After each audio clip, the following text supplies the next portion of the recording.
and then I will make us live on YouTube. Okay. Oh, but that requires me to sign in. I can try my usual thing.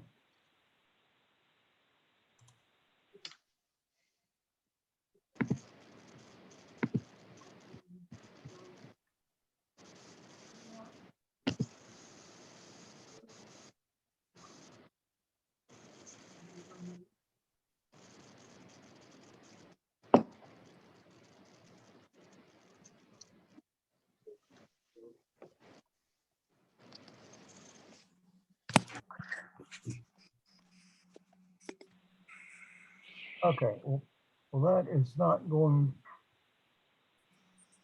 to let me, so let's just continue without that, okay? Okay, well, we're recording, so we're covering our bases. So I'll go ahead and get started. Even though we have no attendees, I'll just state all this for the record. Good evening, everyone, and welcome to the May 12th, 2021 BAR Large Virtual Meeting. My name is Jay White. I'm serving as chairman for item number 1.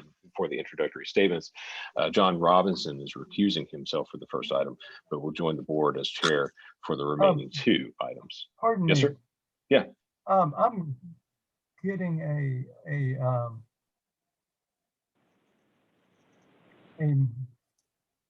message here that that I'm still in practice mode, and so I need to.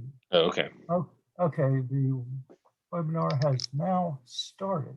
Thank you. Okay, so now we're live. All right. Yes, and we are live. We've got some folks populating, so I'll restart. Thanks for stopping me before I got all the way through that. So good evening, everyone, and welcome to the May 12th, 2021 BAR Large Virtual Meeting. My name is Jay White. I'll be serving as chairman for item number 1. John Robinson, our typical chair, is recusing for the first item, but will join the board as chair for the remaining 2 items. The other board members that are present this afternoon are Luda Subchuck, Leon Scott, and James Metters. And city staff that are present are Tori Parrish and Lawrence Courtney. The order of the meeting will be as follows. There'll be first an introduction and an overview of the project by city staff to the board and for the public, and then a 10-minute time period for the applicant presentation.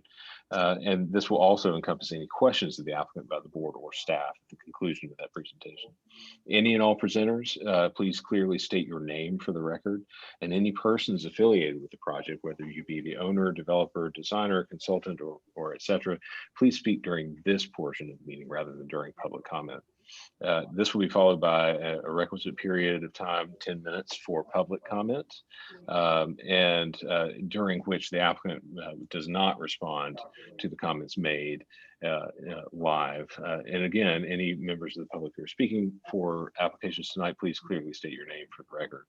This will be followed by city staff comments and a recommendation, and then a 5-minute period for an applicant response or clarification to either public comment and city staff comments or recommendations.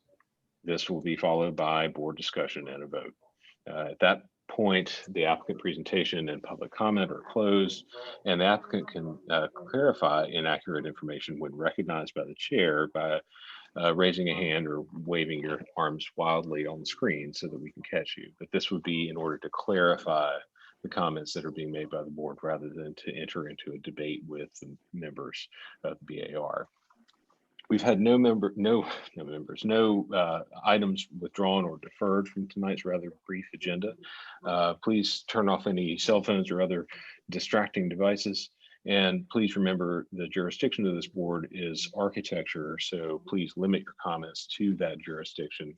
Comments related to zoning, such as parking, traffic, lot coverage, livability concerns are not the purview of the board and really cannot be voiced here.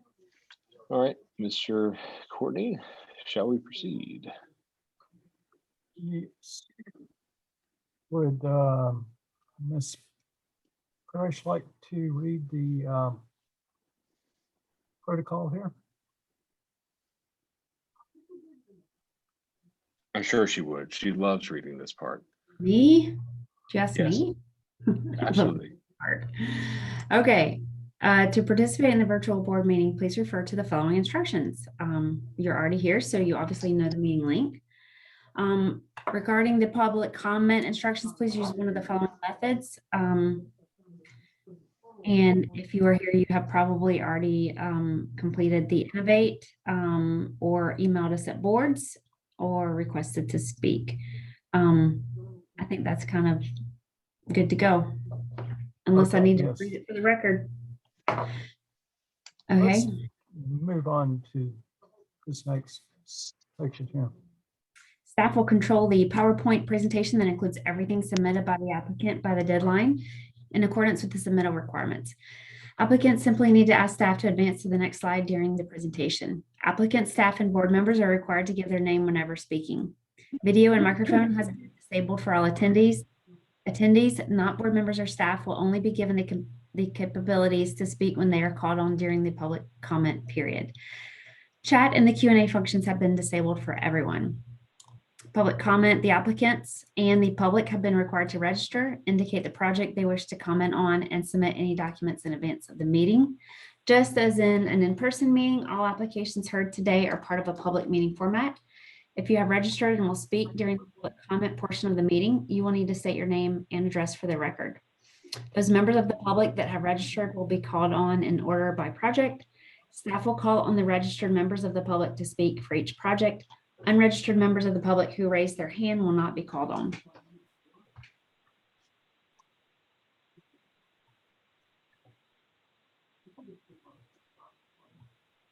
And then as far as the board members will be polled by the chairperson for comments and for their vote on a motion. Each member, when voting, should respond yes in favor or nay not in favor. The chair will reread the motion verbatim, and the board member making the motion should correct the chair if he has not reread the motion accurately. If a board member needs to recuse, he or she will be temporarily removed from the meeting and placed back in the meeting at the start of the next agenda item.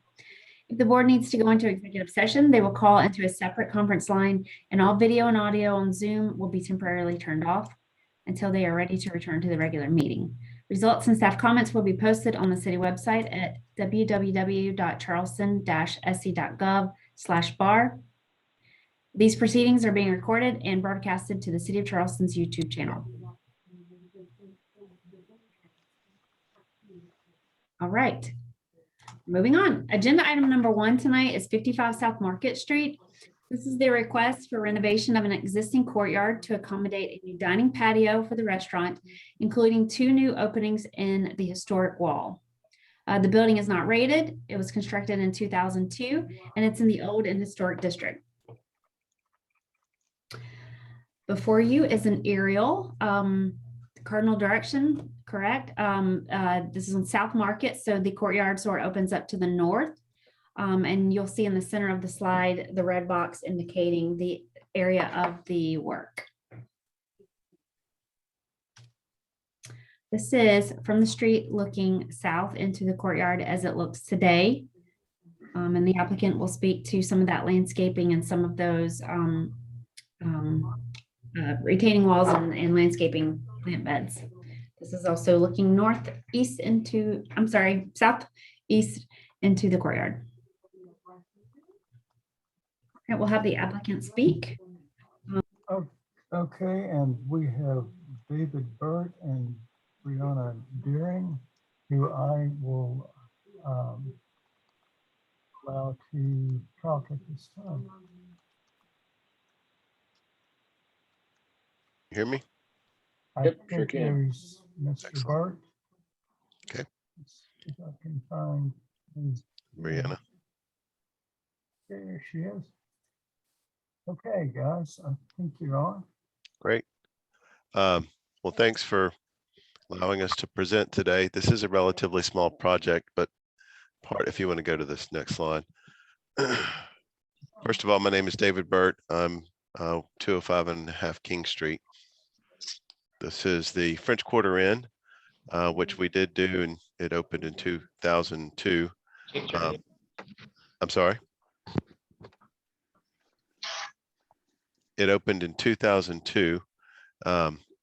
So that was a project we did 20 years ago, almost 20 years ago. later on, because the Tristan used to be in the restaurant in the corner there. Then Ruth's Chris came in a few years later and took the building in the front too, and we kind of merged the two together and created kind of the front bar and then the back restaurant. So in that far right side of the image there, you can see that's what Ruth's Chris was. In fact, one of the photographs that Tori was showing just a minute ago showed the sign on the corner. When Ruth's Chris came in, they took off that awning that's right there to the at the main entrance to the restaurant and went with a different concept, but we're looking at putting it back. Brianna is on. She's going to give the presentation of kind of the before and after, what modifications we're making and why. So Brianna. Hear me? Yes. Lawrence, go ahead and move forward, please.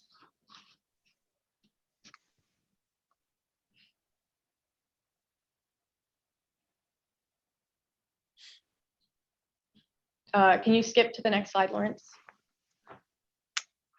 Great, thank you. As Tori introduced, this is a courtyard off of South Market Street. We have Church Street to the west, Lingard to the south, and then State Street to the north. To the east. North is planned south on the drawings we will be showing today. Next. We are in flood zone AE 11 or AE elevation 10, but this doesn't really affect the renovation that we will be doing. Next. These are two of the Sanborn maps. You can see in the left 1902, where there were 3 different stores in the property, and then by 1944 and through 1955, there was an auto sales building to the west, and the red is our proposed courtyard. Next. This is a panorama of looking straight at the French Quarter Inn and at the courtyard. You can see formerly Garibaldi's on the left and formerly Ruth's Chris on the right. And then across the street from us is a break in the Market Street Pavilion. Next. The top left photo is that elevation of the former Garibaldi's. They have filled in the first level of their porch. To the top right photo is our existing west elevation of the former Ruth's Chris and the proposed new restaurant. You can see there the 3 existing openings. That building is actually historic, and later on, we'll get further into the existing openings that are there. The bottom left photo is a closer in look at the wall at Garibaldi's and the relationship of the Garibaldi's porch wall to our site brick wall. And the bottom right photo is a similar view of that as well. Next. So this is the existing, this is what we're looking at right now. So the point of this project was, with the new restaurant renovation, we wanted to provide a better indoor-outdoor experience for the restaurant. We wanted to bring more light into the former Ruth's Chris space, and we wanted to provide a covered dining area for the patrons of the restaurant, which would also help activate the courtyard. The second purpose of this project is to bring more visibility to the retail shops that are along the French Quarter Inn facade. You can see that there are these existing brick plant beds, and there are 2 crepe myrtles that start to block a lot of the visibility to those retail spaces. Next. This is the proposed after. You can see to the right that new pre-manufactured canopy that would provide that covered dining space. And then to the left, there's currently that existing ADA ramp. We are proposing moving that to the east of the site, where Lawrence is pointing there, yes. And then we are also proposing to take those existing planting beds, and where they are tall, proposing to shorten them about 2 feet so that they are more level with the courtyard elevation, the raised section, and remove those 2 crepe myrtles. Next. This is a view looking west on South Market. So we'll focus more on what's happening to the facade elevation of the new restaurant. So if you go to the next one, you'll see a better look at what that canopy would look like from this angle. We are also proposing to add 4 new palm trees in the center of the site to start to provide more boundary to this courtyard. 2 of those would be right along the Market Street sidewalk, and then 2 of them are on the raised portion of the courtyard, aligning with the 2 brick middle sections of the French Quarter Inn. Next. This is a plan view look at some of those alterations. So you can see in the center of the screen the existing ADA ramp. And you can also see the depth of those planting beds in the courtyard. Next. And in the proposed, the depth of those planting beds is decreased. We are still providing a vegetation barrier to separate the lower part of the courtyard, and then the 2-foot tall raised portion of the courtyard. And you can also in this view start to see the 2 new openings we are providing in the historic wall, one of which is going to be a door that allows staff of the restaurant to freely flow throughout the space, and the other of which is going to be a new opening that is proposed to match the other 2 existing openings. Next. A similar look at the demolition aspects of the courtyard with better vegetation. So you can also see that anywhere we are changing the existing tabby or the existing cobblestones of the courtyard, we are proposing to match whatever is next to it. So patching that tabby and that cobblestone pattern as needed. We are also proposing in the portion of the courtyard that is the same elevation as the Market Street sidewalk to add brick pavers inset into the concrete to not only mimic the pattern of the upper portion of the courtyard, but to also level out any spots of the courtyard that may propose a tripping risk. Next. This is that new proposed look. So taking away those crepe myrtles, adding in those 4 new palms. There's 2 new light posts that would also be added at the Market Street side. And then you can see that new ADA ramp as well. Next. This is a closer look into what that historic wall looked like. This is a photo from 2000 when the courtyard was originally constructed. So in the first photo, you can begin to see those outlines. And then the second, we've more clearly outlined where those former existing openings are. So in our new proposed design, we are suggesting to expand on those previous openings to match the same size as the 2 green openings that you see now. Next.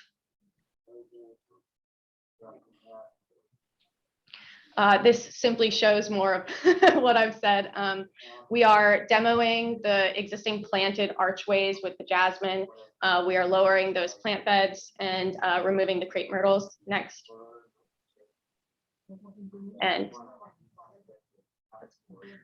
you can also see this is a section through the site, again, lowering the plant beds, adding in those new openings in the historic wall, taking away the crepe myrtles. Next. Look at the proposed. You can see the 2 new openings that match the existing openings. Next.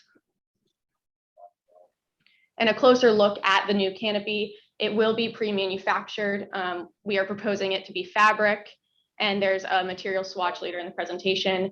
And the 2 new openings are also going to match the louvers that are above the existing openings as well. We are providing some barn lights and then fans within that pre-manufactured canopy. Next. The 2 photos you see on the right, that is actually the existing handrail that is on the existing ADA ramp. We are utilizing the same ADA handrails on the new ramp, and we are proposing that the railing that is along the new pre-manufactured canopy section match that existing handrail. So this is the detail of what that looks like here. Next. A closer look, the existing historic wall is a triple wide masonry.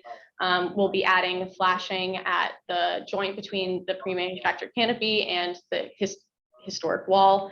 And like I said, some barn lights, fans, and then we are proposing to cover that structure of the canopy with a swooped fabric structure.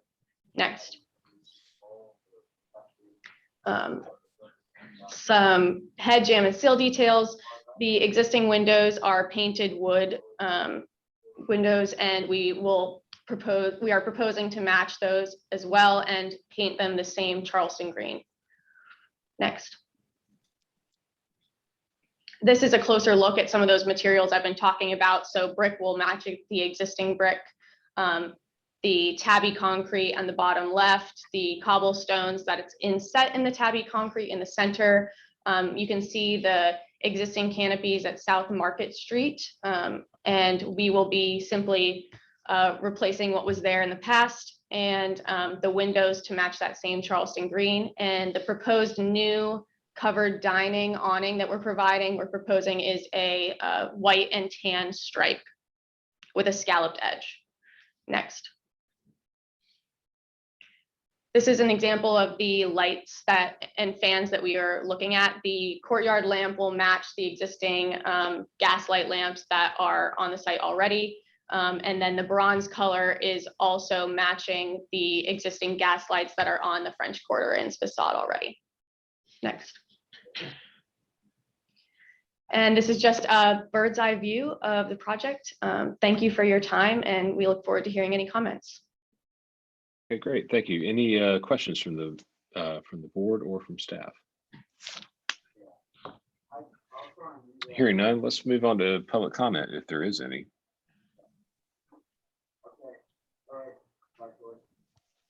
There is no public comment for this one. Yes, ma'am. Okay, well then we're moving on to city staff comments and recommendations. Staff observations. Number one, while not in BAR purview, the landscaping in the courtyard has matured nicely. And while staff is reluctant to see significant and fundamental changes in the successful, well-used outdoor space, the new courtyard can be equally as successful and active while also accommodating outdoor dining for the restaurant. And two, the hardscaping of the courtyard proper is in BAR purview, as well as the reopenings of the historical building, which are indicated to be sized to match the original opening. And staff comments. Number one, any attachment of the new awning over the new dining patio shall be done in as non-invasive a manner as possible so as to minimally disturb the historic building fabric. And number two, it is assumed that the new awnings on South Market Street will require a sidewalk encroachment easement. Please confirm. And then staff recommendation is approval with final review by staff. Okay, any applicant clarification on staff comments? It's more of a question than a clarification. If Okay. the awning that we're putting back was already there and we're just putting it back, would that mean that we do need to go? Or can we just put it back because it was already there? I would suggest that you check with Tom O'Brien. Okay. The city, just make sure. All right. Thank you. All right, board discussion or a motion.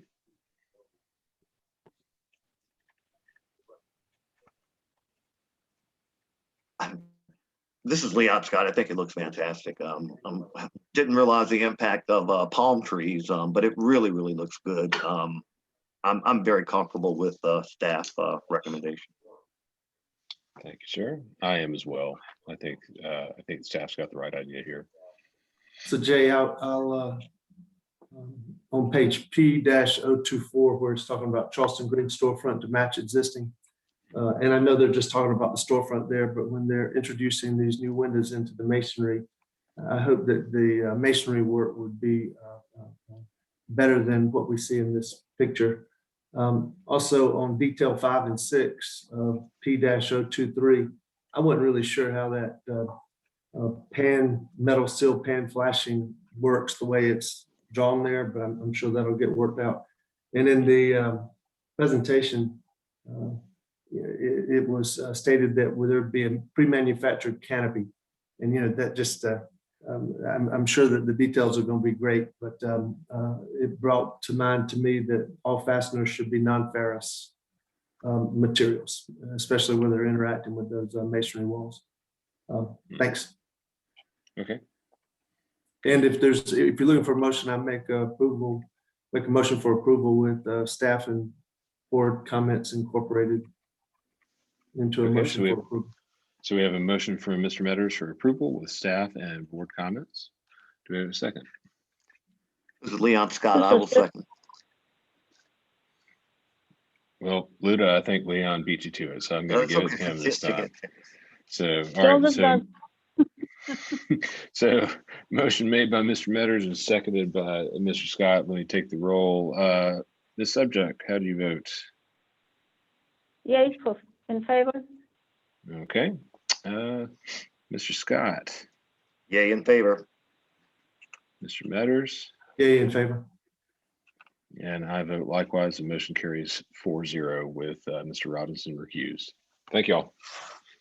Thank you. Okay. Thank you, Jay. Thank you, Jay. All right, guys, I am going to bring back in Mr. Robinson.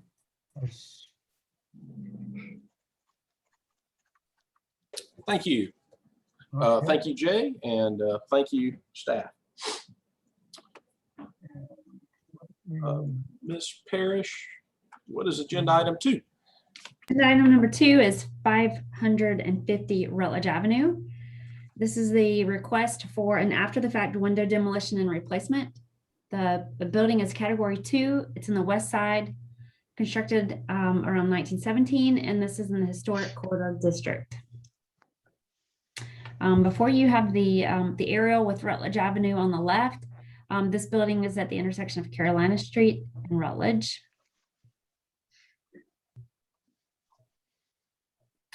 This is from that same intersection of Carolina and Rutledge, looking northeast. And then also an image from Rutledge looking southeast. The old Sanborn maps are not going to see much difference between these two, but this is what we found for 1944 and 1951. And we'll have the applicant present. Thank you. The applicant has the floor. Okay, let me bring in Mr. Middleton and Mr. Morrison.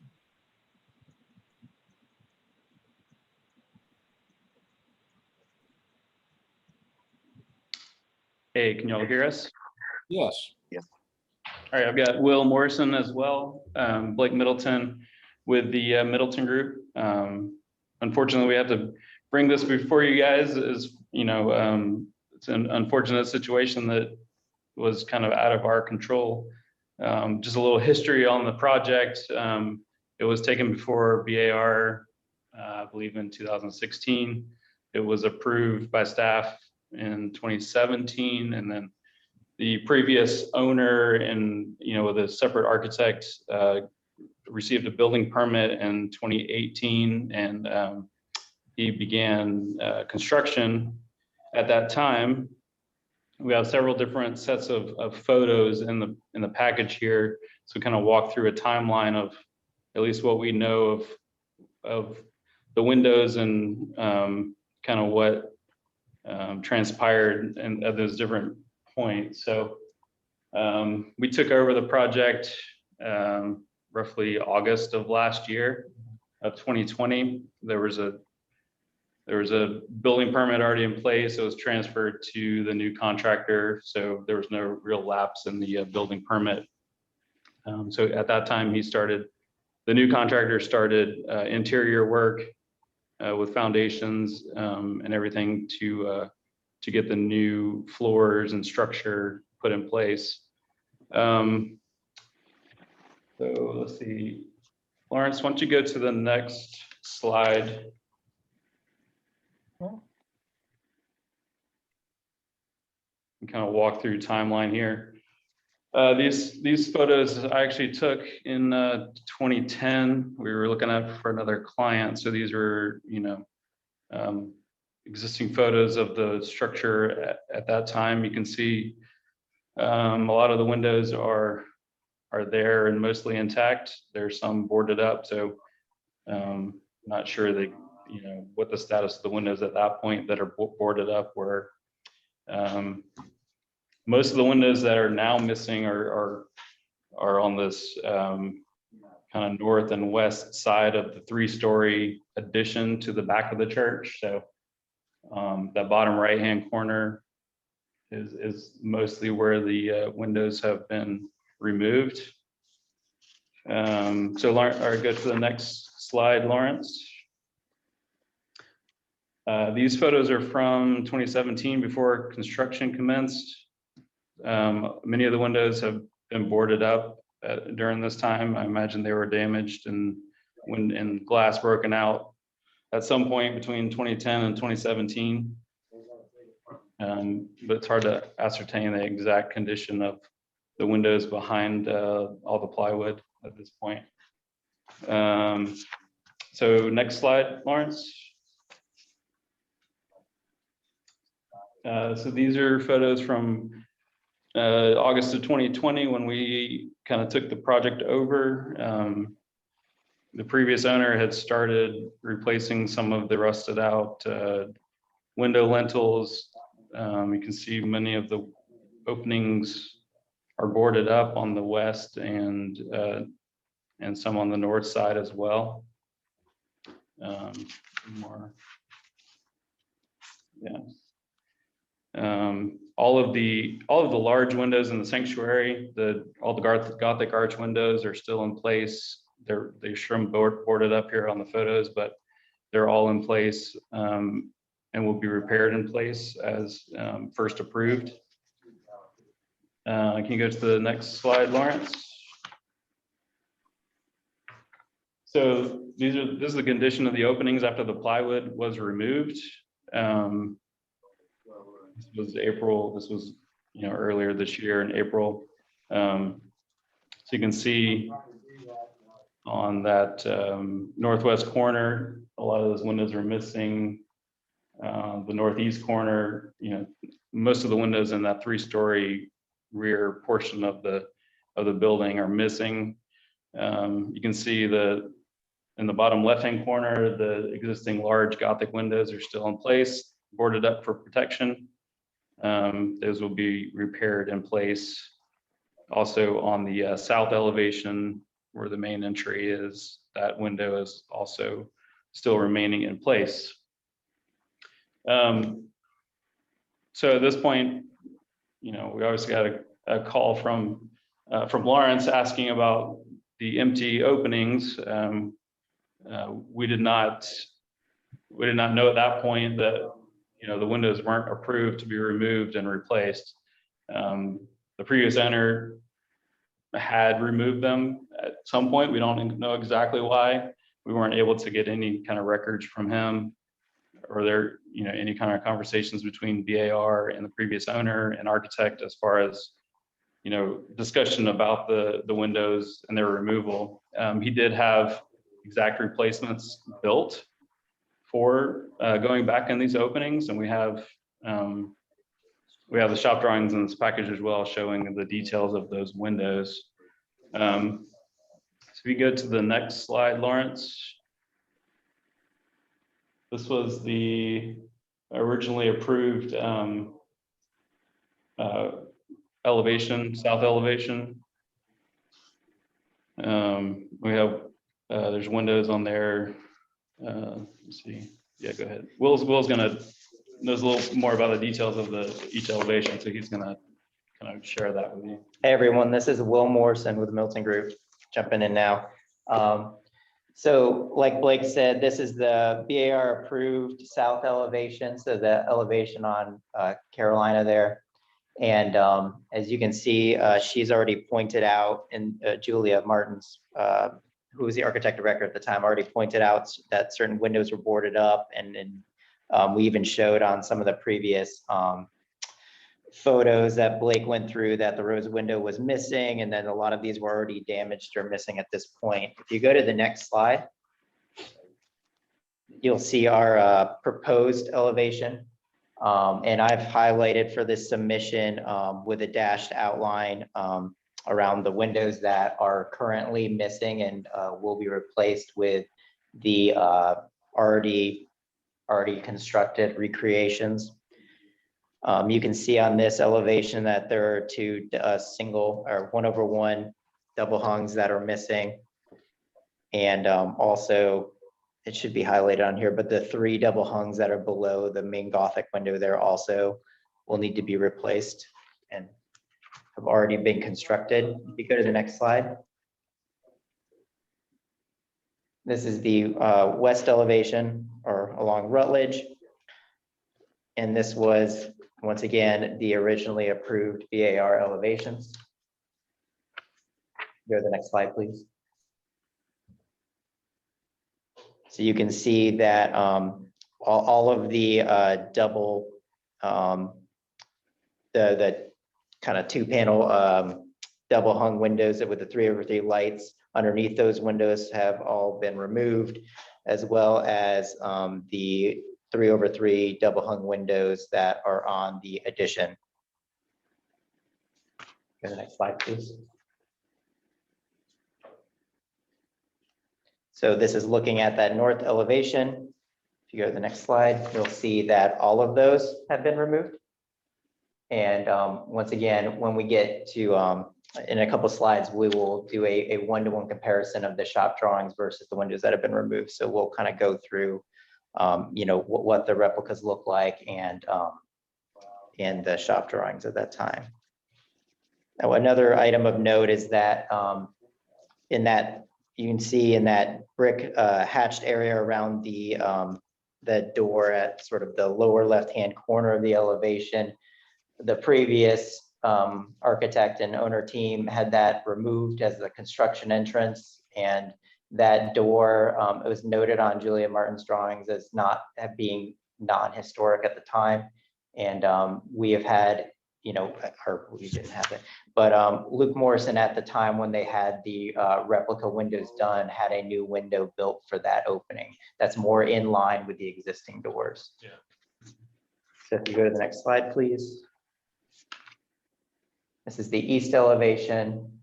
And once again, this door was noted to be non-historic and a more historically appropriate replica has been made for that location. If you go to the next slide, you can see that highlighted. If you go to the next slide, please. So here we've compared the shop drawings that were commissioned by Luke Morrison back in, looks like January of 2020, before the sale of the property. And you can see a comparison of photos that we were able to either, you know, use from ones that we took in the past, or Julia supplied some of these photos to show how the replicated Sapele all wood double hung windows closely replicate the historic designs. And you can also see the doors that I mentioned that were designed for the existing openings. So if you go to the next slide, you can see more of these. If you'd like, I can go one by one, but probably not in anyone's best interest to belabor that. So if you go to the next slide, you can see that I guess at that time, I'm not exactly sure why, but they also made recreations for the existing the double doors at the entrances.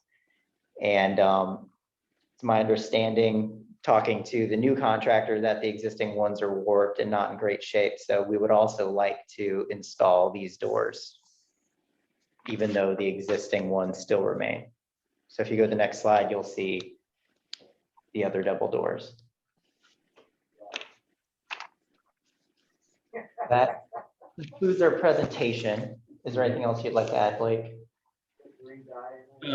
I would, you know, just reiterate that, you know, at the time that this was done, construction was started in 2017. It was under a different ownership and an architect team. So we really, really didn't have any recourse. At that point, we were not involved when the windows were removed. So just want to reiterate that, and hopefully we can, get these approved so that the contractor can, get the building, weathered in and the windows reinstalled to really complete the facade. So I think that concludes our presentation. Thank you. Ms. Parrish, I have a letter, but I believe we also have Mr. Schreiber live with us for We public do. comment. Let me grab them.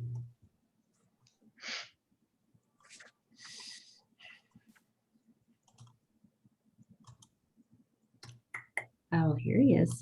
Okay. Hi, Justin, can you hear us? I can. Can you hear me? Yes, we sure. You have the floor. Thank you. I'm Justin Schwebler with the Historic Charleston Foundation. We understand the difficulty for the applicants inheriting the demolition of the windows from the previous contractor, but unfortunately, we do not find that to be a sufficient excuse to allow after the fact approval of demolition of these windows. The original wood windows are a character defining feature of this building and should be repaired rather than replaced if they still exist in accordance with the Secretary of Interior standards for rehabilitation. We recommend denial of after the fact demolition of historic windows on 550 Rutledge. Thank you. Thank you, Mr. Schwebler. And Ms. Parrish, I will read for the record a letter that we have received from the Preservation Society of Charleston entitled Position Statement, Board of Architectural Review, Large, May 12, 2021, signed by Aaron Minigan. The letter states, message line is 550 Rutledge Avenue.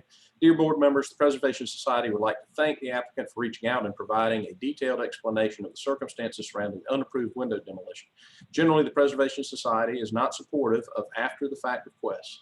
However, we understand the work occurred under the previous ownership and appreciate the applicant's willingness to rectify the situation through the BAR process. And I just lost that because my email timed out.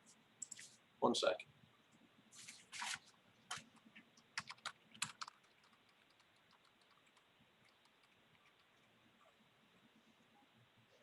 You can finish it if you want.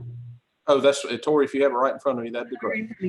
So that was the first paragraph. The second paragraph, we also appreciate the applicant's commitment to retain and restore remaining historic windows in the building and encourage them to work closely with staff to ensure the replacement windows match the previously existing as closely as possible.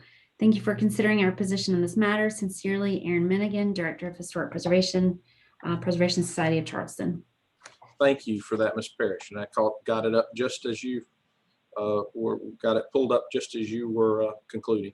That is all that I have for additional public comment. Am I correct on that? That is correct. Okay. So now we will have city staff comments and recommendations. Ms. Parrish. All right. Staff observations number 1. The project was originally before the board and was approved in 2016. That application was for interior work primarily. Number 2, this window demolition is believed to have occurred during the work by the previous owner, architect, and contractor, all of whom are no longer involved with the property. The unapproved window demolition is purported to have been done by an asbestos abatement contractor. The current owner, architect, and contractor became involved with the project after the window removal. And while staff is somewhat skeptical of window demolition by an asbestos removal contractor, the change in all the actors here makes it difficult to ascertain who removed the windows or why. And staff comments, while the proposed replacement doors and windows appear to be of appropriate design and quality, staff would like to reserve judgment on their suitability until they may be examined in person. The recommendation is approval of after the fact window demolition with staff to work with the applicant as necessary on exterior elements of the project. Thank you very much. Would the applicant like to respond to either public or staff comments or in recommendations?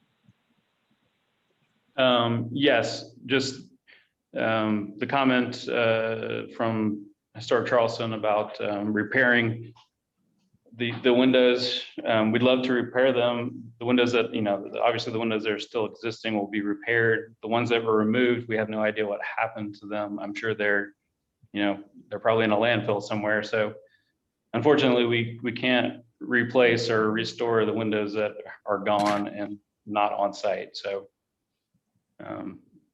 that's why I'm assuming that's why the previous owner had the new ones created. So. Okay, thank you. What do my fellow board members have to say about the request? I have one question that the applicant may be able to clarify. Have the new windows or the replacement windows been fabricated, or the shop drawings all that exist right now? Yeah, they have been fabricated. They were fabricated by the previous owner and put in a storage unit. So they have been fabricated. And I'm just gonna, Will, once again, I'm just gonna jump in, and it may not have been clear maybe from the presentation, but on the upper left-hand panel of each of those comparative, elevation and photo montages, the windows that are stacked up, those are the fabricated replacement windows. So you can see upper left-hand corner of each of those panels are the currently stored windows that you guys can go out and look at. Okay.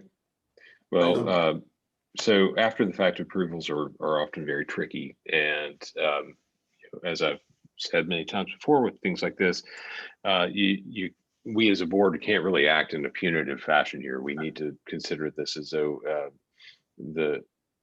we need to consider, would we have ever approved this before? And the unfortunate thing in this particular circumstance is that you can't walk this back. If the historic fabric is gone, it's gone. And that's what I understand. I'm comfortable with staff's recommendation, and I'm comfortable with staff working closely with the applicant to review the conditions, review the newly fabricated windows and the installation details that are proposed, to make sure that we retain the historic character of the building.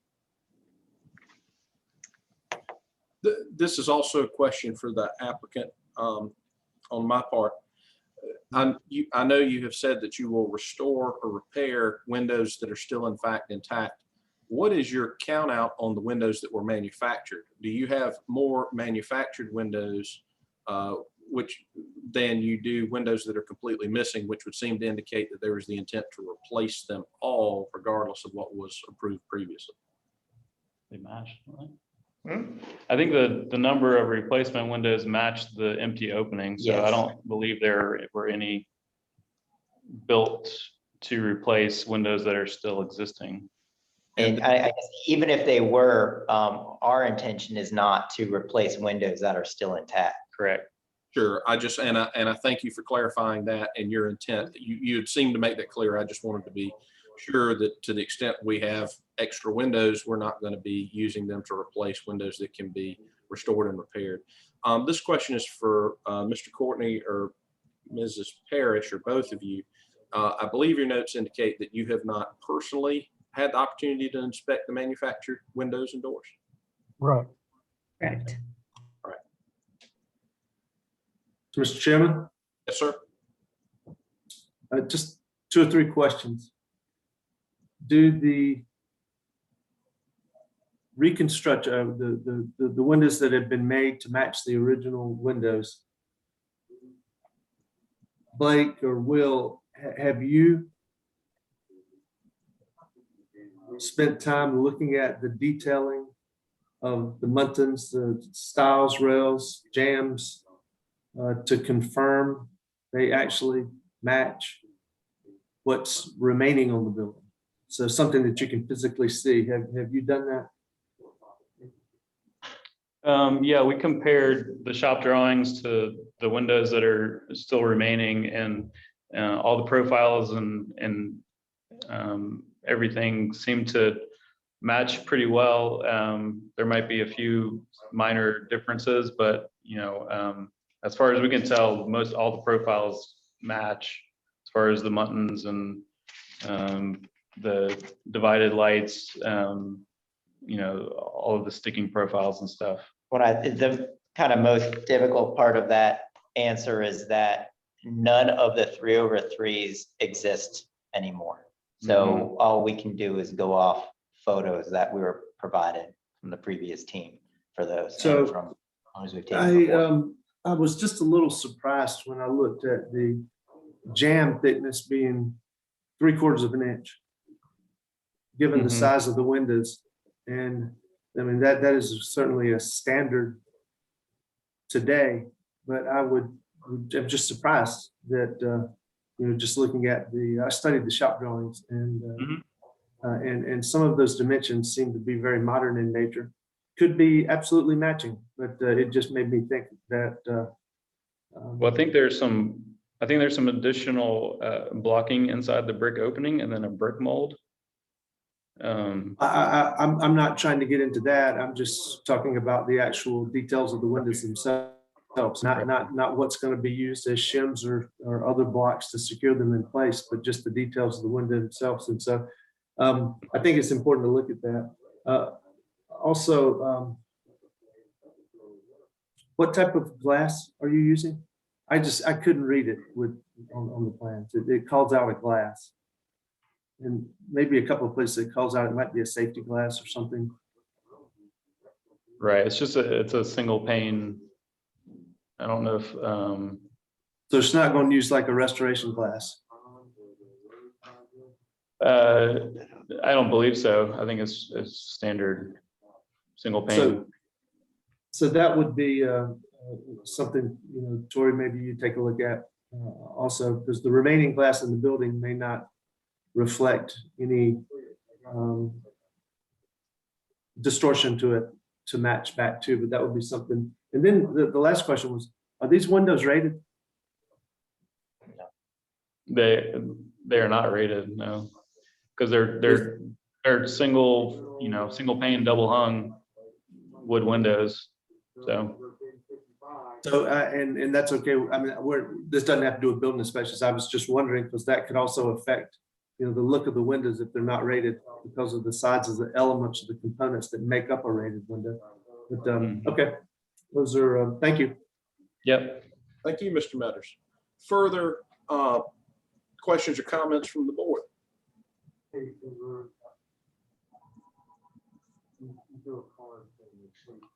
Hearing none, I'll make a motion for after the fact approval with board and staff comments. And I'll final second review by that. staff. And final review by staff. I meant to add that.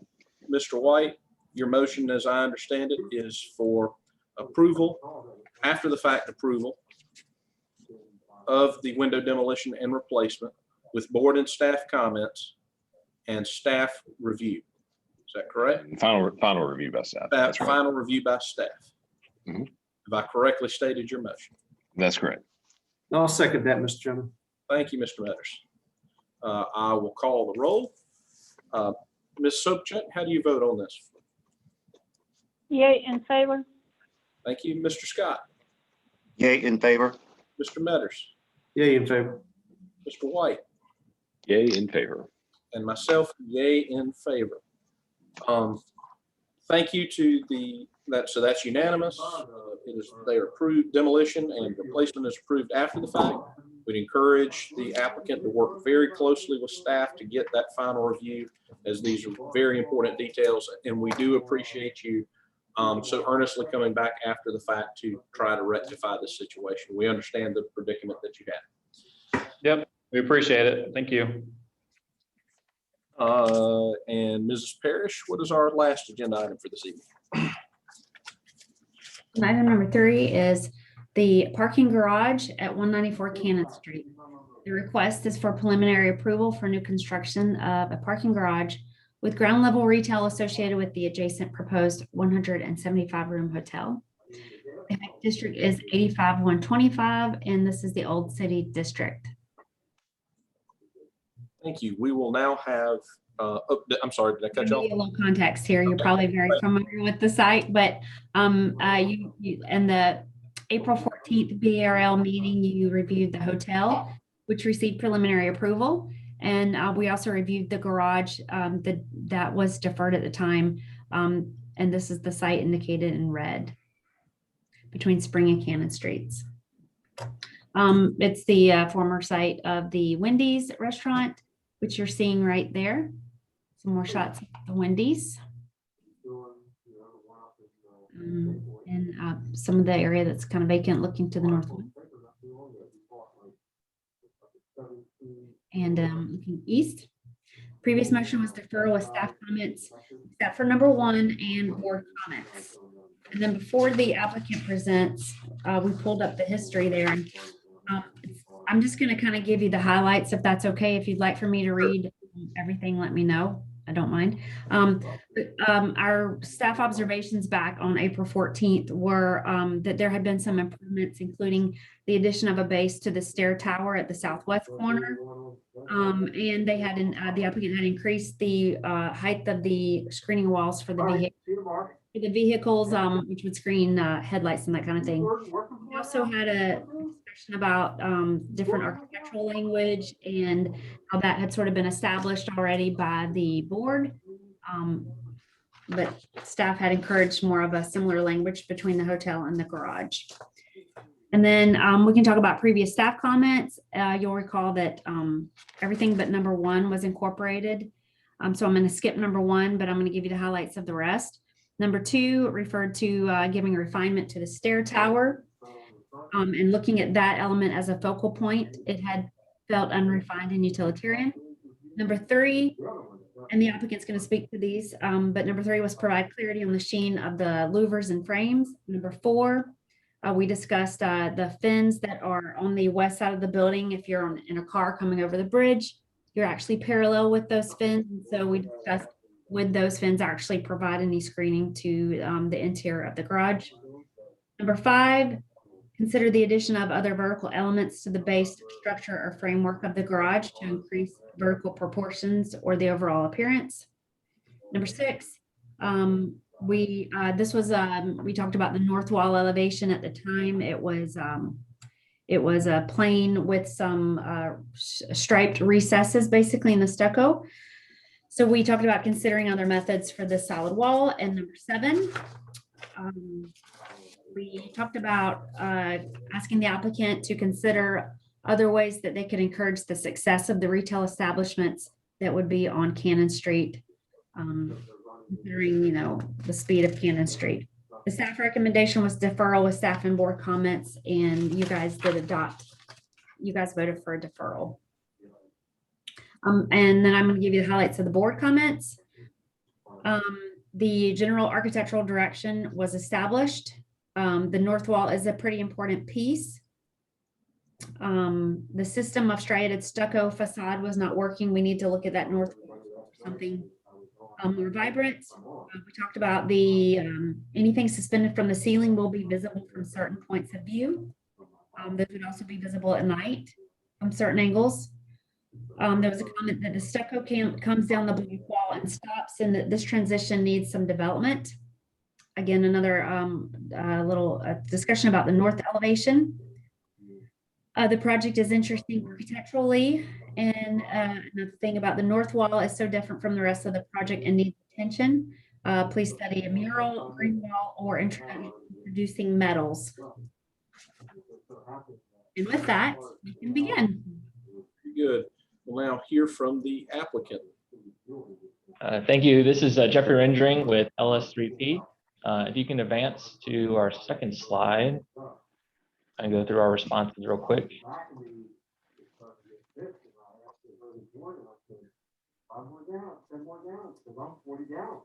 I'll start with comment number 2. So referring back to the southwest stair tower, you'll see in a couple slides here that we did incorporate a graphic signage in the back wall of that stair tower, as well as enhancing the railings and steps themselves. We also carried in the brick material on the sides instead of the stucco that was there before. Number 3 was clarity on the aluminum louvers and the color of them, the sheen. So hopefully we more accurately illustrated the anodized champagne color that will be on the louvers and the frames, as you mentioned. They will match what's on the hotel. They will not be glossy. They will be more of a matte finish with a natural variation, which comes from that anodizing process. So you'll see that in the renderings. Number 4 was referring again to the louvers or fins on the west facade as you kind of come over the bridge. So we studied this a bit further, and we added a section to also illustrate some of the sight lines from pedestrian, but to help obscure the view from the vehicular traffic, we did rotate those fins slightly about 15 degrees to the north, which do help obscure some of your sight into the garage. We only did that on the west facade only. We kept the south and east facades straight. Number 5 was to consider vertical elements, and on the base, the proportion to have an overall vertical appearance to the facade. So we did try to study this element. However, we kind of felt like it took away from the simplicity of the partie. We did add expansion joints into our brick wall. I mean, obviously they need to be typically every 24, 26 feet. We put them a lot closer to create more vertical brick panel sections. You can see those in the elevations. And number 6, consider other methods again for that north wall elevation. So we'll go through a couple studies that we did here in-house, looking at a green screen application and a mural. We felt there was a lot of challenges with growing and maintaining the green screen. So we did land with the mural, which you will see. What we are showing is kind of what we, is what we're proposing for that wall. We'll walk through those in a little bit. And then number 7, looking at the retail on the ground floor and the south facade along Cannon Street and how we can obviously promote safety from the street. So actually, if you go to 2 more slides down, page 4, and we'll start diving into number 7 to start. So here you can see the site plan comparison. It's relatively the exact same plan. Not much has changed at all. The building is still situated in the same location with, we have about a 26 to 38 foot buffer from face of garage to the Cannon Street curb, and part of which is a rain garden, part of which is a retail plaza. You can go 1 more slide, you'll see this a little bit larger here, but again, not much has changed for their development and the plan itself. If you go down to slide 10, thank you. So here we just want to cut a section through a street section through Cannon Street. And again, you see that 26 to 38 foot buffer from the face of the garage. Now the paved plaza out front of the garage itself outside the retail is about 11 feet. So again, we would still have about 17 to 26, 27 feet of buffer, which includes the rain garden, the sidewalk, and another verge for the road. So we feel like this is very adequate protection. I think you will feel very buffered from the busy traffic of Cannon Street. And as we kind of come through the whole study of the design of this site, we purposely placed the building up against that north wall or the north side, which again kind of created that 0 lot line situation. So the north wall did suffer from not having wind or openings due to the location of the building itself. You can go to the next slide. So here's a rendering comparison, looking over that bridge. It's kind of hard to see that the fins are rotated in this view since we're so far away, but you will see the comparison of the louvers themselves. The coloration of them has been tweaked to more accurately show that champagne and the champagne metal. Next slide will show this a little bit larger. And again, if you go another slide further, we'll get a little bit closer. So here, kind of coming through that Cannon Street entry, again, you can see the fins on that lower image being rotated just a bit, but does really help obscure the view. Again, in the stair tower, you see the brick that is now wrapped into the opening on the sides. The porch railing has been replaced from the aluminum tube that we had before to a cable rail system. The vertical posts for that kind of play off of the verticality of the louvers, so it'll be a double thin post there. In the stair, we wrapped the outside railing of the stair with a panel to really kind of create the stair as an object in the space, and it gives you kind of a little more privacy in there too, so you don't see as much of the guts of that stair tower. And the inside railing of the stair itself will be the cable rail. Next slide will show a little bit larger. So here you can begin to see the graphics that are being applied to that back wall. In the next slide, we'll see this kind of a diagram form and elevation.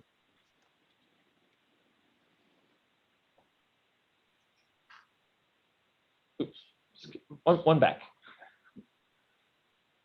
All right, thank you, Lawrence. Okay, so on the left side, you can see how that section perspective, the letters and numbers are being applied. The graphic is applied to the back wall, which is stucco, and the facing wall of the elevator form there. And so we're playing on this kind of obscuring kind of the positive and negative, which again is pulling from the solid voidness of the louvers themselves and using a combination of letters and numbers to identify the floor levels and the playful nature. You know, we're still studying the colors. So, you know, you see this kind of greenish teal color. So we're still kind of studying that, but we like the contrast that we're getting from this graphic. And as you kind of drive, you won't really read it fully. And I don't think you really get to read it fully until you start engaging with the stair into the area, which kind of creates a little playful nature for people as they kind of traverse up and down these stairs. Next slide. And then again, this is just that section I wanted to show on the west facade. So this is cutting through the new driveway that we're creating between the hotel and the garage. The section itself on the bottom left there illustrates the full width, the feature full width after the city takes over and widens it. So as a pedestrian, you're standing on the hotel side sidewalk.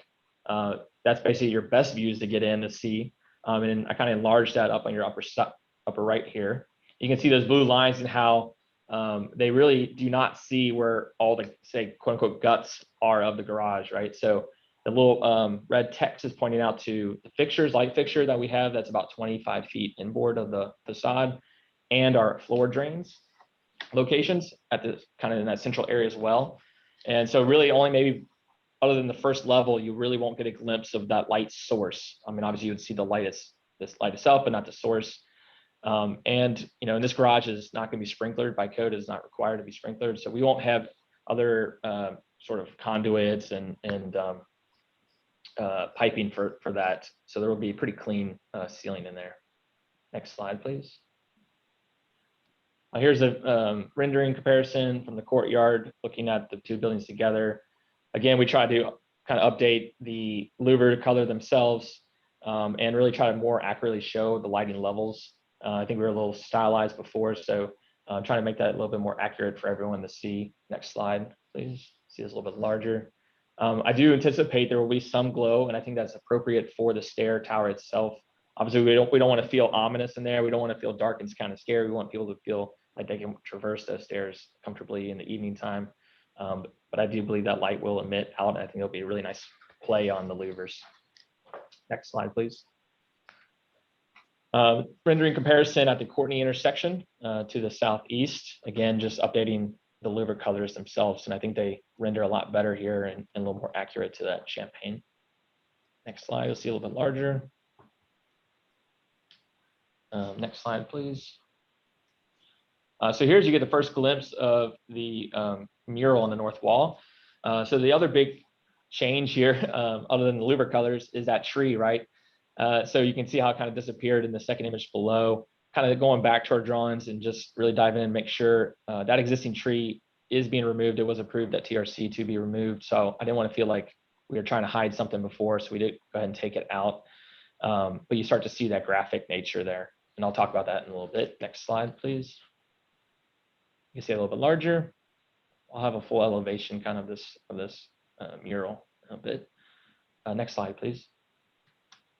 The view across from Spring Street, looking back, you kind of get a further glance of that mural as it spans the whole north side. The vertical recesses still remain and kind of interacts again with the mural itself and removes it. But I think the mural starts to see, you can start to see how the mural starts to break down the mass by the larger components of that mural and the smaller components you'll see in a little bit. Next slide, please. So you can see that a little bit larger here. Next slide. And then at the Haygood extension comparison, again, you kind of, this is really, I think this is the part of the mural that you'll see long term. You know, if someone does end up buying the site and building up, I think they're allowed to go 125 feet per the PUD. The majority of the mural will be covered. And that's kind of why, as we dive into the study of between the green screen and the mural, why we really end up with the mural itself. So next slide.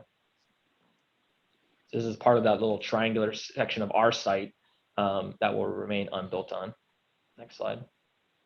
And that also allows us to have the openings. So before we dive into the mural slide, I wanted to quickly walk through the green screen study that we did. You can see the precedents at the top, the courtyard of Marriott Hotel in the corner of Calhoun and Market. No, sorry, Meeting. Yeah, Calhoun and Meeting. You can see how it's really grown in nicely. From my understanding, they also put in fake plants to begin with and allow the real planting to grow around it. And then at the Edmonds Oats Brewery at Pacific Box and Crate, that I think has been around for about 4 years now. You can see how it's continued trying to grow and fill in. Obviously, the areas that aren't against the building have been more successful getting light and obviously breeze and everything on both sides. So as we kind of dove in, we looked at how we could work with that back wall, fill it in, play off the nature of the fins, have some movement on angles, or just go vertically all the way up the building. And so some of the challenges we saw were trying to grow a green wall successfully and have it fill in nicely up a 55-foot tall wall on the north side of the building. And if someone does build in that on top of the Brewers Bagels, majority of this will be now in shadow and lose any light that it had previously. And so other than the triangular side to the far right of these elevations, most of it will be kind of concealed. And I just don't know long-term if it would be as successful as a mural. So next slide, please. So that's why we started diving down the mural design. And we chose to go more of an abstract design, again, kind of keep it vibrant, the play off the building itself, obviously the nature of the site, the neighborhood and the speed of the cars, we wanted to play off of that, but I also believe it provides a nice level of detailing, because as you drive obviously past, you'll read one thing. As you walk as a pedestrian from far away, you start to get a glimpse and you're like, I think I see something. I think I'm reading something. What is that? It's legible, but not legible. And as you approach, it kind of has this multiple level of detailing kind of experience. So, and again, that triangular section of our site will always be shown. So we're still kind of playing with, I think, the coloration of it. We still want to make sure we're getting the right colors involved in the mural, but overall design, we really love how it kind of plays again off the positive, negative, the void and solid nature. So you can kind of see how that works across the elevation on the top there, and how we would work with the subcontractor, the painter, break this up into a grid, kind of like we all kind of used to do in art school, and to make it real simple for them to carry this out. Next slide. Actually, we probably jump down a bit. So next slide just shows again the same materials of the stucco, elevation wise. So you can see the darker stucco color there behind the front one. We would still paint that wall a general stucco color, and then the vertical recesses would get a little bit slightly darker hue there to help them read. You can jump another slide, I guess. Let's go to the elevation page 30. So again, at the bottom there, you can start to see those expansion joints that I called out earlier in the brick to start creating vertical panels of brick at the base. Next slide will show kind of a before and after elevation shot with the mural. So I think it's very elegant there. And then lastly, I just want to touch on one last detail that Mr. White brought up last time. So page 38, I think you can probably jump down a handful here.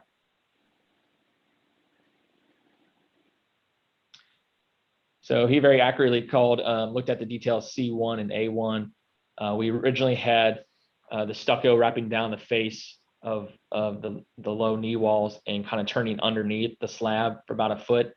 And I think we kind of agreed with Mr. White's impression of that it wasn't very successful. It might be a very challenging detail, and obviously could become water issues and that could fall off. So what we ended up wanting to do was lowering the channel that supports and attaches the louvers and bring that down below the slab edge. And I think this does a couple things. It creates a nice crisp edge, right? Nice finished crisp edge.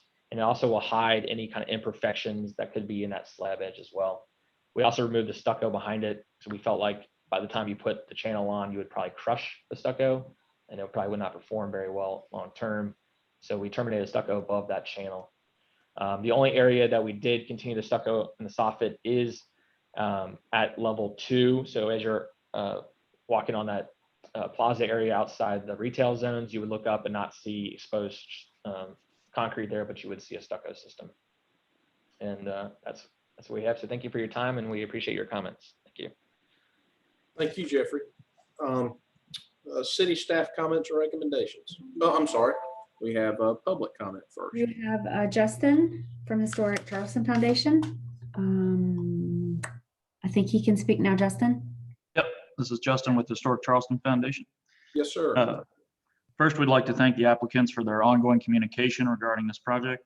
We find that they've responded to all of our concerns from their previous application, most notably the north wall of the garage. We find that the mural or green wall are both good options for breaking up the massing of this elevation, but we understand the applicant's hesitation to use the green wall with the possibility of future development on the parcel to the north. The mural provides a colorful visual interest to this side of the building and does well to break up some of the massing.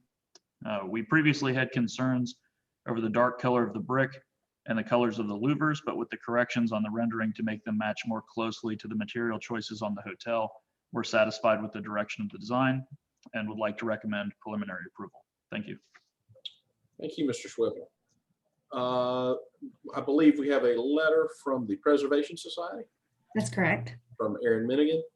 Dear board members, the Preservation Society would like to thank the applicant for reaching out and meeting with us. We feel the garage design has progressed positively, though we would reiterate our concerns with the compressed height of the ground floor and unrefined appearance of the exposed stair on the west elevation. At this point, we are primarily struggling with the proposed mural on the north elevation.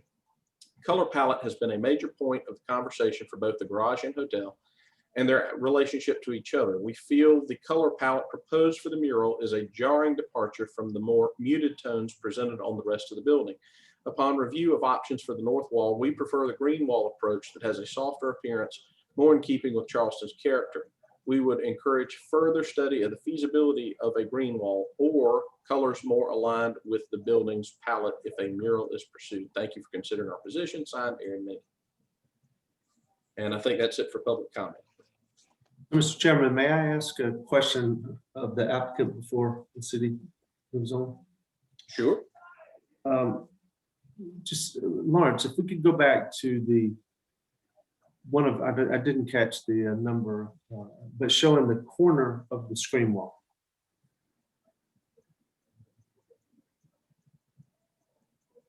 I think you're referring to, let's see, your page 20, maybe? At the, Yeah, right there. So at that corner, is that the way that it will look at it? So it just appears to have a gap where the east elevation is meeting the south elevation, and maybe that's exactly the way you want it. It just popped out at me. sure.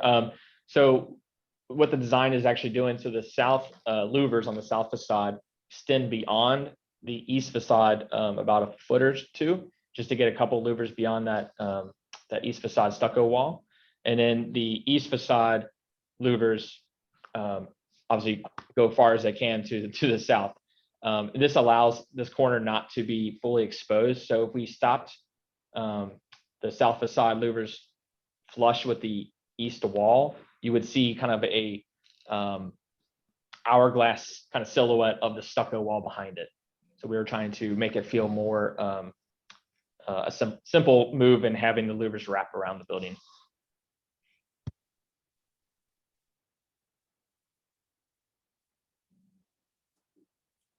Thank you. Thank you, Mr. Metters. Proceeding with city staff comments and recommendations. All right, staff observations.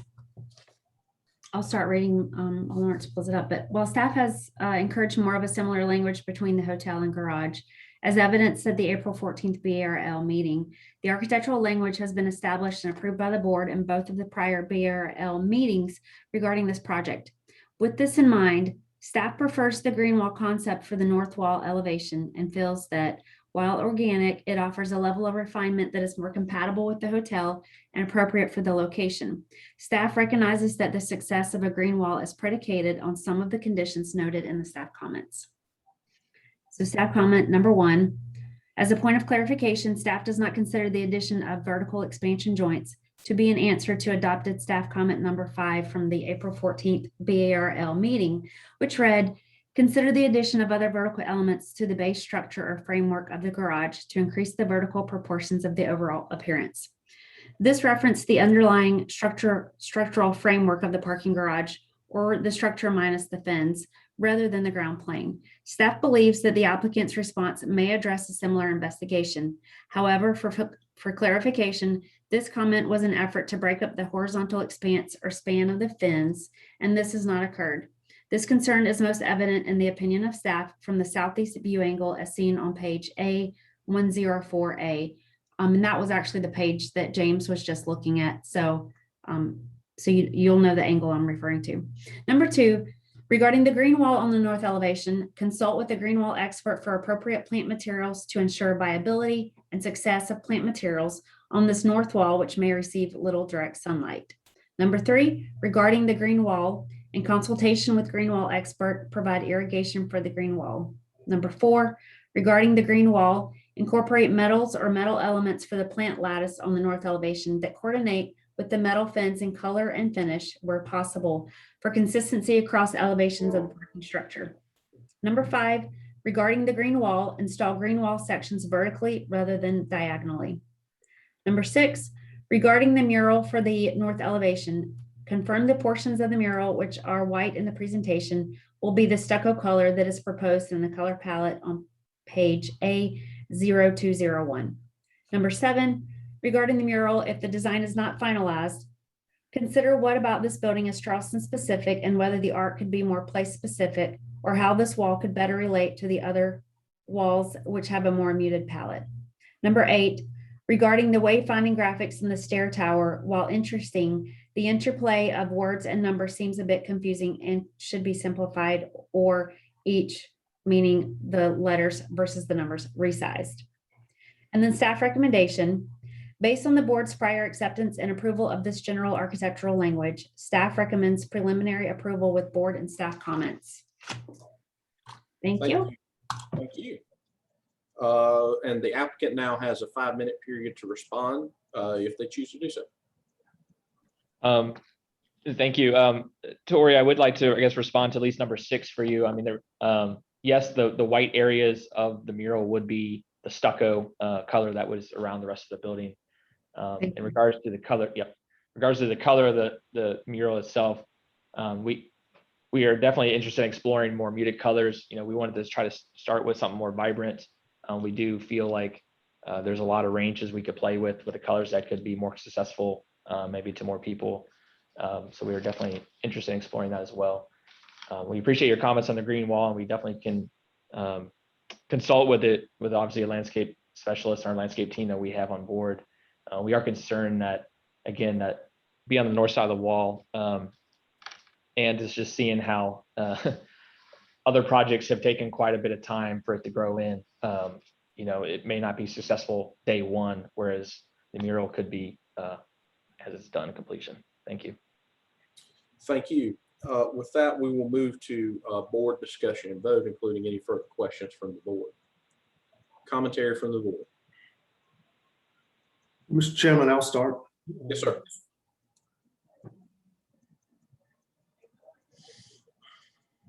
Just as a comment, is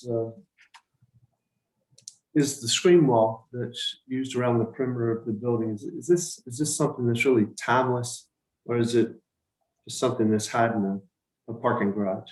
And I'm just not sure about that yet. But does the north wall speak the same language as the rest of the building, or is it even supposed to? The architects know the answer to that, but I don't. But it doesn't speak the same language to me. And I do think a mural or a green wall could be successful there. But what's drawn right now isn't successful for me personally. And I think that this needs to be worked out, because that wall stands out significantly, specifically to the people who live in that community.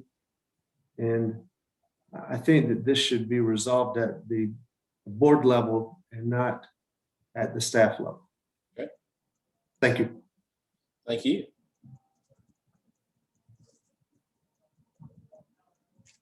Further board comments or questions?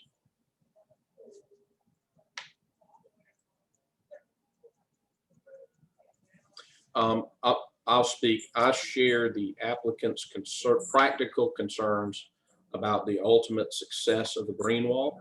I think that if it were successful, it would be the best solution. But as they themselves have pointed out, there are a lot of issues militating against its success, just in terms of the elevation or facade that it is on, as well as the fact that we may have buildings that obscure light to the site. So I share their concerns, frankly, regarding a green wall and the amount of investment and due diligence that's going to have to be done to make it successful. And conversely, I agree with staff comments and those of our community stakeholders that the color palette of the mural perhaps needs to be muted. We need some clarity there. And we also need to understand how this mural ties into the place, the neighborhood, or even just generally a sense of place with this mural being located in Charleston.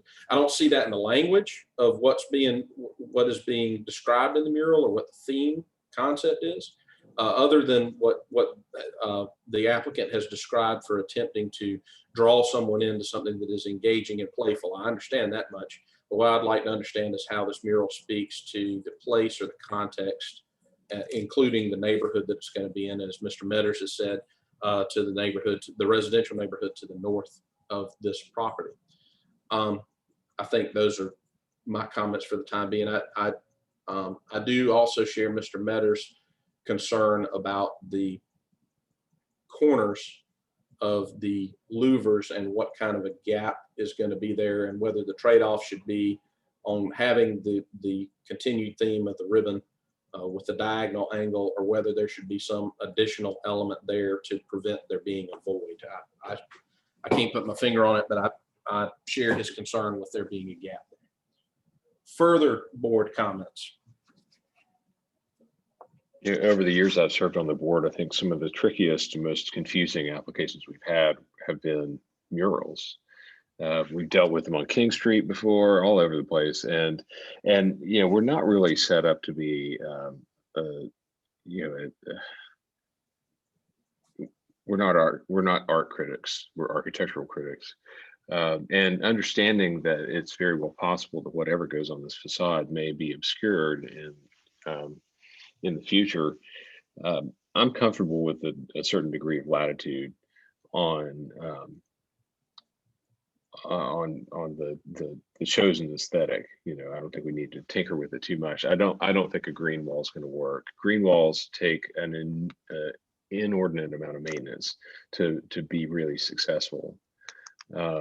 It's likely to look really scraggly and unkempt very quickly, even with an attentive landlord. So I think a mural is the right way to go. And while I think staff has some good comments about how we might temper the color palette or try to make it more subject specific to Charleston, I'm comfortable with staff's recommendation. Although I really, you know, I would like, if this comes back to the board, I would like for that. I'll continue to listen for public comment on this, because murals have a certain civic interest in them. I'll look for the community to speak in support or opposition to something like this. But as for tonight, I'm comfortable with staff's recommendation. Thank you, Mr. White. Further board comment?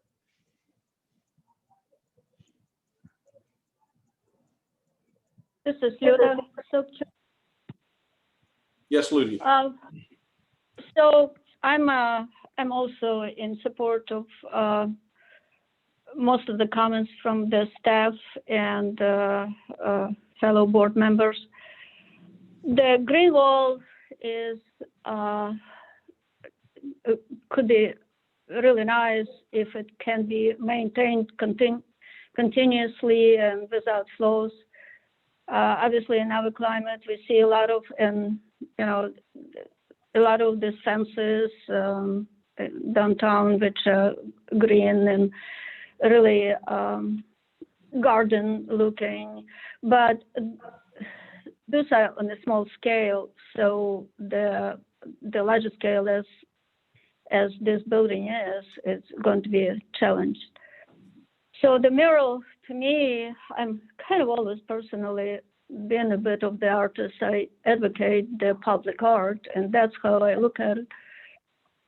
And also and yes, it's very challenging what is mural is here. And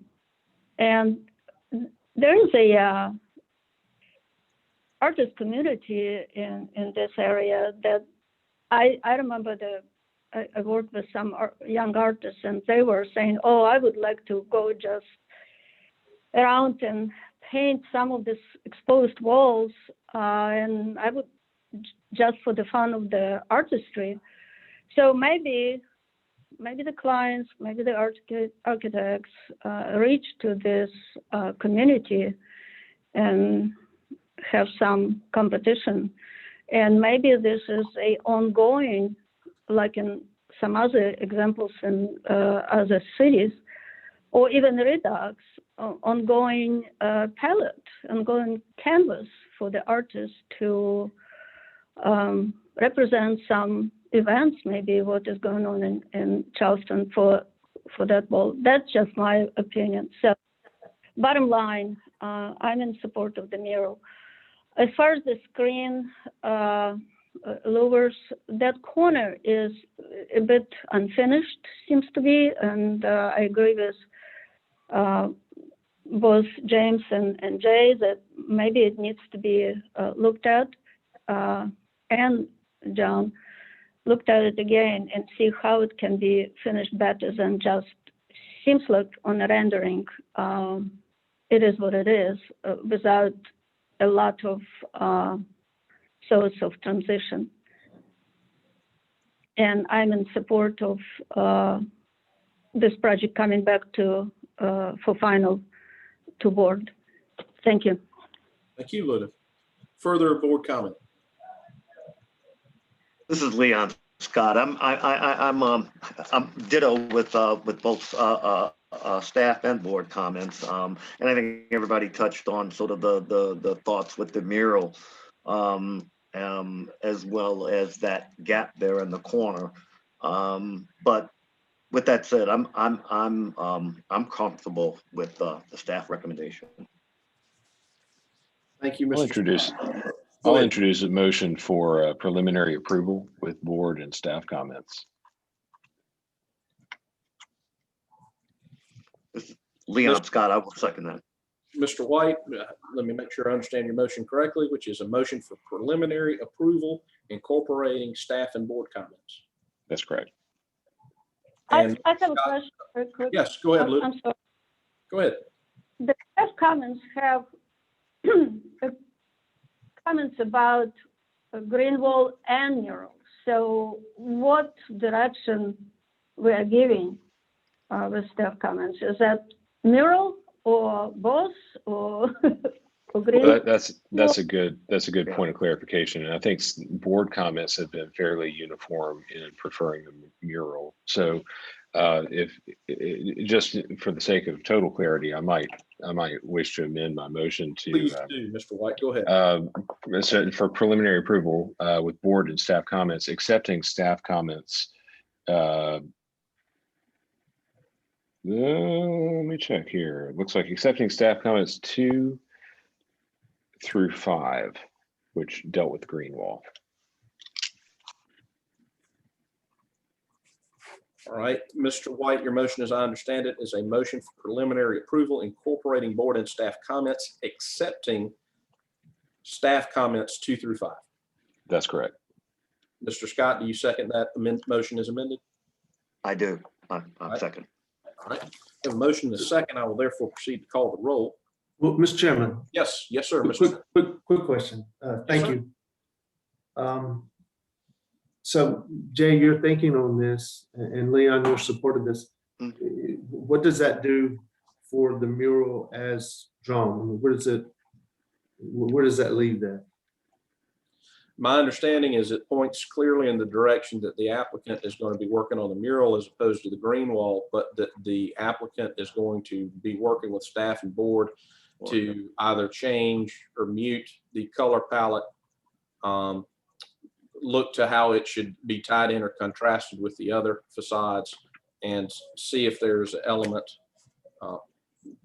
that ties it in or benefits the neighborhood. That's as I understand it, but I'll let Mr. White and Mr. Scott speak to what they intended in that regard.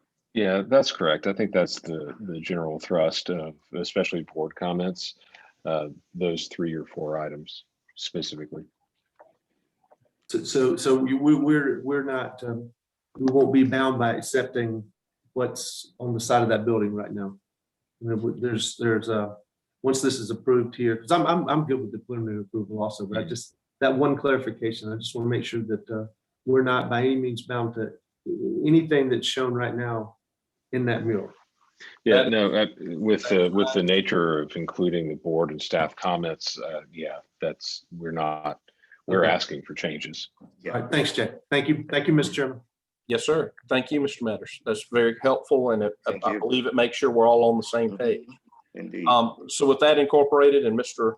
White and Mr. Scott having confirmed that those were the board and staff comments that were salient, Mr. Metters having acknowledged that to his satisfaction, I will proceed to sound the roll. Mrs. Sobchak, how do you vote on the motion? Yay, in favor. Mr. Scott? Yay, in favor. Mr. Metters? Yay, in favor. And myself, yay, in favor. The motion for preliminary approval with board and staff comments, accepting 2 through 5, which are those comments related to the green wall, are approved. I'll vote yay in favor as well. Oh, I'm sorry, Mr. White, yay in favor. I mean, it would stand to reason that the man making the motion would vote in favor of the motion, but stranger things have happened. It would, we do that, and it's a little redundant per the rules of civil procedure, but or the rules of parliamentary procedure, but it also makes it as clear as day. So that's a good thing too. And unanimity when it is earned is also a good thing. Thank you to our applicants. Thank you for our very hardworking staff who got us some materials in front of us, and as always have been very thoughtful in this process. This is an interesting mix of elements for this meeting. Unless there's anything from staff to be considered, housekeeping, or anything good for the order, we can conclude the meeting. I do not have anything, Lawrence. Excellent. Thank you, Mr. Chairman. Believe Thank that's you. all from Thank us. you. Thanks you to all. everybody. Thank you. Thank you. Bye-bye. Thank you all.